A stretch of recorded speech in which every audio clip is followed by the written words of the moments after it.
classmates, respected sir and teachers.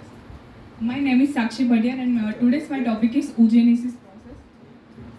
Now what is female reproductive system में सबसे important क्या होता है? Like ओवम है और ओवम का फॉर्मेशन जो है वो oogenesis कहलाता है. तो हम देखेंगे oogenesis में the formation or development of ovum or egg is called a oogenesis. oogenesis जब फीमेल इंट्रायूट्राइन लाइफ में होती है तभी oogenesis स्टार्ट हो जाता है. प्राइमरी oocyte जो है वो एट बर्थ नहीं पर फीमेल के इंट्रायूट्राइन लाइफ में 1 to 2 मिलियन प्राइमरी oocytes होता है. और जब फर्स्ट मायोटिक स्टेज होता है वो हम आगे देखेंगे.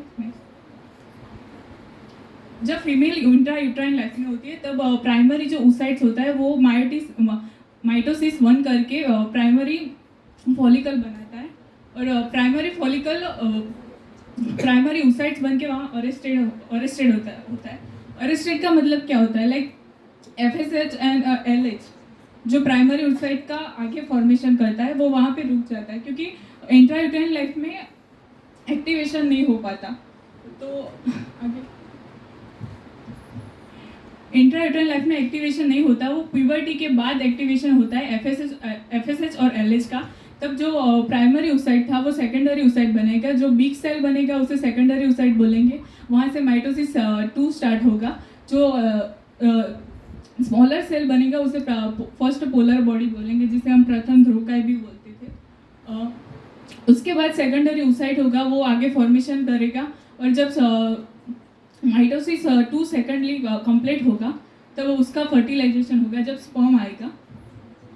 बाकी ओवेरी में कौन सी प्रोसेस होगी? वो ओव्यूलेशन की प्रोसेस होगी. नेक्स्ट फॉलिक्यूलर डेवलपमेंट ओवेरी में कैसे होगा? तो सबसे पहले फॉलिक्यूल जो फीमेल ओवेरी में लगभग 3 लाख या 4 लाख से ओवेरी होते हैं. वो प्यूबर्टी में 400 से 500 हो जाती है. तो वो जो फॉलिकल है उसके आजू बाजू एक कवरिंग होगी जिसको हम ग्रैन्युलोसा सेल्स की कवरिंग होगी. तो उसे आगे हम देखेंगे. ये जो कवरिंग है ग्रैन्युलोसा सेल की कवरिंग होगी, वो फॉर्मेशन होके आगे मैच्योर ओवम बनाएगा. वो साइड में एक कैविटी लाइक स्ट्रक्चर बनेगी जिसमें फ्लूइड होगा, उसे हम एंट्रम बोलेंगे.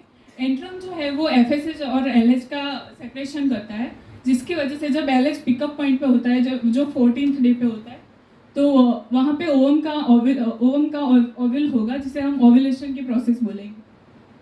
नेक्स्ट जो ग्रैन्युलोसा सेल है उसके बाहर भी एक लेयर का फॉर्मेशन होगा जो 2 लेयर होंगे. जो अंदर का लेयर है वो थीका इंटरना है और बाहर का है जो थीका एक्सटर्ना है. अब ग्रैन्युलोसा सेल्स जो है वो और थीका इंटरना दोनों मिलके कॉर्पस ल्यूटियम बनाएंगे. तो कॉर्पस ल्यूटियम एक डीजनरेटेड स्ट्रक्चर है जो बाद में उसका डीजनरेशन होगा. नेक्स्ट जब ओवम का ओव्यूलेशन होगा तो वो ओवेरी में से फैलोपियन ट्यूब में जाएगा और फैलोपियन ट्यूब में जो स्पर्म आएगा तो उसका फर्टिलाइजेशन होगा. नेक्स्ट कॉर्पस ल्यूटियम हमने आगे देखा जिसे हम येलो बॉडी भी बोलते हैं. Corpus luteum like menstruation cycle के 7 दिन बाद उसका फॉर्मेशन होगा और 12 दिन में उसका डीजनरेशन स्टार्ट होगा. अब फीमेल के हार्मोनल फिजियोलॉजी क्या होती है? तो हमारी जो पिट्यूटरी ग्लैंड होती है वहाँ से FSH और LH का सिक्रेशन होगा जो फीमेल के ओव्यूलेटरी साइकिल और मेंस्ट्रुएशन साइकिल दोनों में हेल्प करेगा. अभी साइकिल जो है ओव्यूलेटरी साइकिल वो 28 डेज की होती है. किसी फीमेल में वो 20 डेज की भी होती है और किसी फीमेल में 45 डेज की भी हो सकती है जो बिल्कुल नॉर्मल है. वह हाइपोथैलेमस जो है वो FSH और LH का सिक्रेशन. ये हमने देखा कि पिट्यूटरी ग्लैंड में से LH और FSH होगा ओव्यूलेशन के पहले और ओव्यूलेशन के बाद प्रोजेस्टेरोन और एस्ट्रोजन का सिक्रेशन होगा. हमने देखा कि ये जो मेंस्ट्रुएशन साइकिल का टाइम पीरियड है उसके 14th डे पे LH जो पिकअप पॉइंट पे होगा तब ओव्यूलेशन की प्रोसेस होगी और ओव्यूलेशन के बाद एस्ट्रोजन और प्रोजेस्टेरोन पिकअप लेवल पे होगा. प्यूबर्टी कब होती है? तो नॉर्मल फीमेल में प्यूबर्टी हम 12 या 13 ईयर मानते हैं, लेकिन पहले ये 8 ईयर्स माना गया था। ओव्यूलेटरी एंड अनओव्यूलेटरी साइकिल वो जो 28 डेज की होती है उसे हम ओव्यूलेशन पीरियड भी कहते हैं। मेनोपोज तब स्टार्ट होता है जब सेक्रेशन लेवल कम हो जाता है, और जो भी 14 और 40 और 50 ईयर के बाद मेनोपोज स्टार्ट हो। अभी इफेक्ट क्या होगा एस्ट्रोजन का फीमेल रिप्रोडक्टिव सिस्टम में? तो एपिथेलियल सेल है जो ग्रैन्युलोसा सेल बना रहे थे, एक ओवम के कवरिंग कर रहे थे, वो एपिथेलियल सेल पे डेवलपमेंट पे काम करेगा। एंड्रोमेट्रियल स्ट्रोमा वो भी जो सेल कवरिंग कर रहे थे एक्स्ट्रा थीका इंटरना और थीका एक्सटर्ना, उस पर वर्क करेगा। ब्रेस्ट के डेवलपमेंट में वर्क करेगा। बोन्स के डेवलपमेंट में वर्क करेगा, और मेटाबॉलिज्म और फैट डिपोजिशन में भी काम करेगा। हेयर डिस्ट्रीब्यूशन में और किसी फीमेल की स्किन के स्ट्रक्चर में वो स्मूथली बनाना, उसमें भी एस्ट्रोजन काम करता है। और सोडियम एंड वाटर रिटेंशन में भी एस्ट्रोजन वर्क करता है। प्रोजेस्टेरोन जो है वो मेनली यूट्रस पे वर्क करता है। सेकेंडरी चेंजेस इन यूट्रस, जो प्रेगनेंसी के बाद यूट्रस में जो चेंजेस होंगे उसमें प्रोजेस्टेरोन वर्क करेगा। The frequency and intensity of uterine contraction, उसमें भी प्रोजेस्टेरोन वर्क करेगा। और ब्रेस्ट के जो लॉब्यूल्स और एल्वोलाई है उसके डेवलपमेंट में प्रोजेस्टेरोन वर्क करेगा। Next, thank you.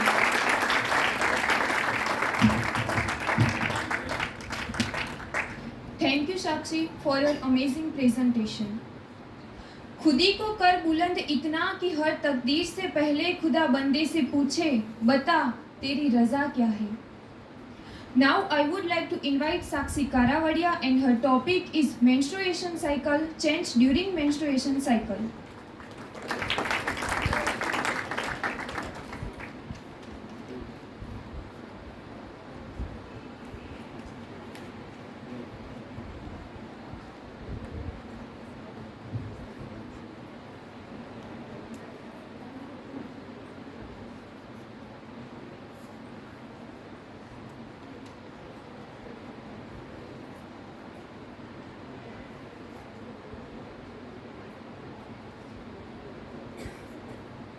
Very good afternoon to all the teachers, my classmates and my juniors. Myself Sakshi Karawadia. Today I am here to present about my topic, that is the menstrual cycle, changes during the menstrual cycle, that is the ovarian changes.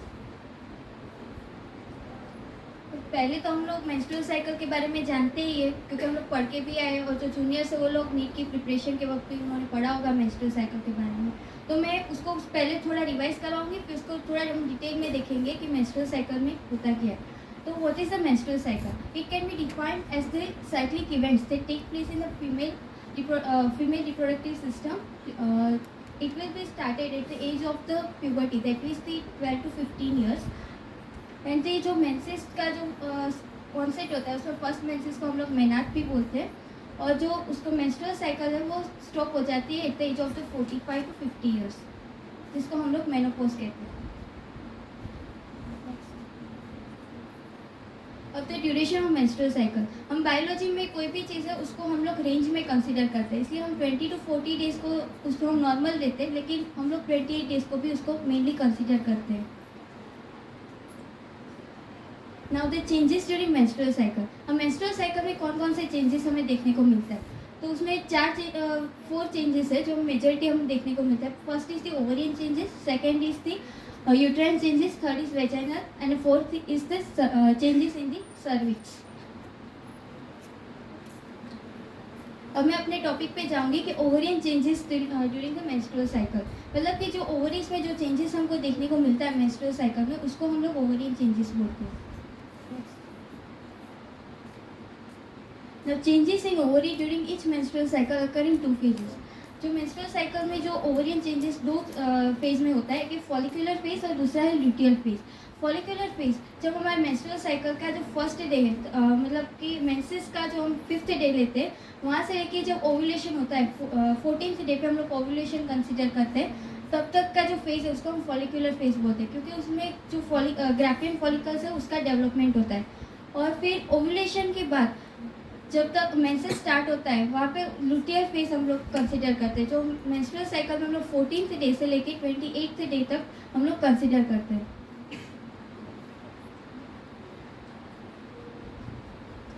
अब बात करते हैं follicular phase के बारे में।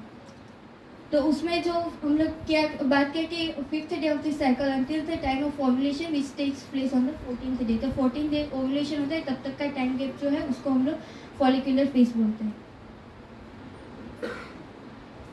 अब ovarian follicles are the granular structures present in the cortex of the ovary. Ovary में हम जानते हैं कि दो पार्ट्स होते हैं, आउटर कॉर्टेक्स और इनर मेडुला। तो उसमें जो आउटर कॉर्टेक्स है वहाँ पे ओवरियन फॉलिकल्स पाए जाते हैं, जिसके अंदर ओवम प्रेजेंट होता है और वो मेच्योर फॉलिकल में ग्रो करता है और उसमें वेरियस स्टेजेस से पास आउट होते हैं। तो हम लोग उसके स्टेजेस में देखेंगे कि वो कैसे पास आउट होते हैं और कैसे वो मेच्योर फॉलिकल में डेवलप होता है। अब डिफरेंट स्टेजेस है। फर्स्ट है primordial stage, second primary follicle, third है vesicular follicle and fourth is mature follicle और द ग्राफियन फॉलिकल। अब प्रीमोडियल फॉलिकल मतलब इसमें जो सेल्स है, ओवम है, उसके इनकम्प्लीटली सराउंडेड होता है ग्रेन्युलोसा सेल्स से। वो ग्रेन्युलोसा सेल्स उसमें पूरी तरीके से कम्प्लीटली कवर नहीं होता है और वो जब इंट्रायूटेरिन लाइफ में हम लोग जानते हैं कि ओवा का फॉर्मेशन हो जाता है, वो इसलिए वो उसको न्यूट्रिशन प्रोवाइड करने का काम करता है और उसके साथ साथ वो उसाइड मैच्योरेशन इनहिबिटिंग फैक्टर को भी रिलीज करता है, जिससे वो ओवन को इमेच्योर स्टेज में रखे। और जब प्यूबर्टी के टाइम पे जब FSH और LH का लेवल जब इंक्रीज होता है तब ये उसको मैच्योर फॉर्म में कन्वर्ट होते हैं। अब बात करते हैं प्राइमरी फॉलिकल्स की। जो प्राइमरी फॉलिकल जब बनता है तब वो पूरा ग्रेन्युलर सेल्स है वो पूरा सराउंड हो जाता है ओवम से और उसकी साइज इंक्रीज होकर 30 to 40 माइक्रोन तक बढ़ जाती है। उसमें जो चेंजेस हमको देखने को मिलता है प्राइमरी फॉलिकल में वो है proliferation of the granular cells and increase in size of follicle, increase in size of ovum, onset of formation of the connective tissue capsule around the follicle. अब वेसिकुलर फॉलिकल, जो primary follicle के बाद 6 to 12 जो primary follicles है वो vesicular follicle में convert होते हैं और उसमें हमें चेंजेस ग्रेन्युलोसा सेल्स में देखने को मिलती है, ओवम में और उसके कैप्सूल में चेंजेस देखने को मिलती है। तब थीका एक्सटर्ना और थीका इंटरना लेयर जो होती है वो फॉर्म हो जाती है। अब जो मैच्योर स्टेज है जो फॉलिकल का वो है ग्राफियन फॉलिकल। उसमें फॉलिकल का साइज सबसे लार्जेस्ट साइज होता है और इसमें जो चेंजेस हमको देखने मिलती है वो है थीका इंटरना जो है वो थिक हो जाती है, उसमें ब्लड सप्लाई की जो होती है वो मिल जाती है उसे। फिर जोना पेलुसिडा है वो प्रोमिनेंट हो जाती है और उसके अंदर जो कैविटी फॉर्म होती है उसमें फॉलिकुलर एंट्रम जो फ्लूइड होता है वो उससे वो फिल हो जाता है।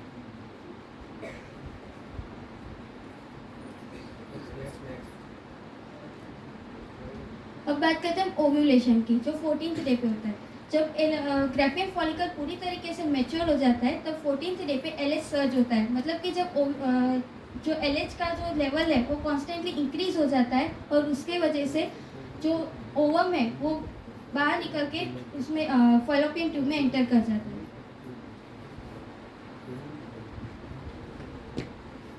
अब ल्यूटियल फेज, जो फॉलिकुलर फेज है उसके बाद ल्यूटियल फेज आता है, जब जहाँ पे कॉर्पस ल्यूटियम का डेवलपमेंट होता है। जो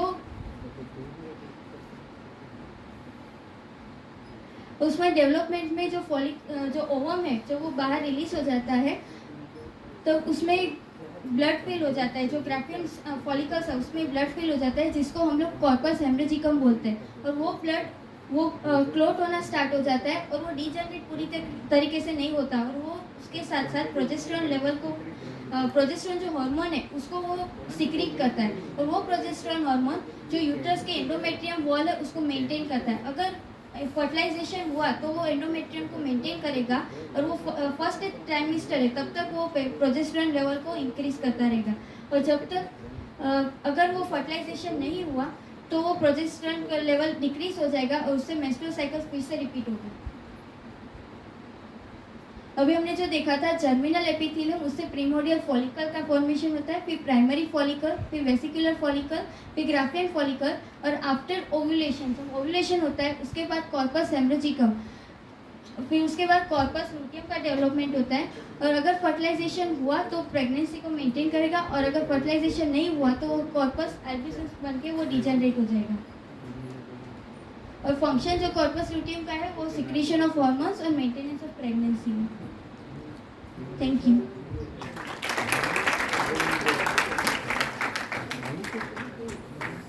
Thank you, Sakshi, for your amazing presentation. परिंदों को मंजिल मिलेगी यकीनन, परिंदों को मंजिल मिलेगी यकीनन, ये फैले हुए उनके पंख बोलते हैं। वो लोग रहते हैं खामोश अक्सर, ज़माने में जिनके हुनर बोलते हैं। So our next presentation, I would like to invite Ronak, and his topic is general function of male reproduction and parts.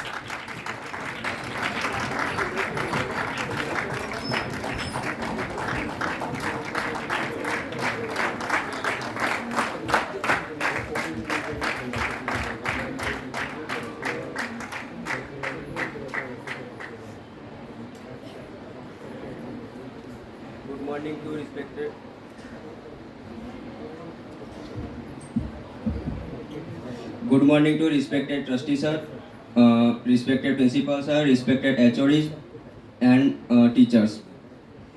My name is Ronak Pandor. Topic is a general introduction of male reproductive system. ये male reproductive system का diagram है और इसमें organs के नाम दिए गए हैं। ऑर्गन्स में एक्सटर्नल और इंटरनल दो टाइप के ऑर्गन्स होते हैं। एक्सटर्नल ऑर्गन्स में पेनिस और स्क्रोटम, इंटरनल में टेस्टिस, एपिडिडेमिस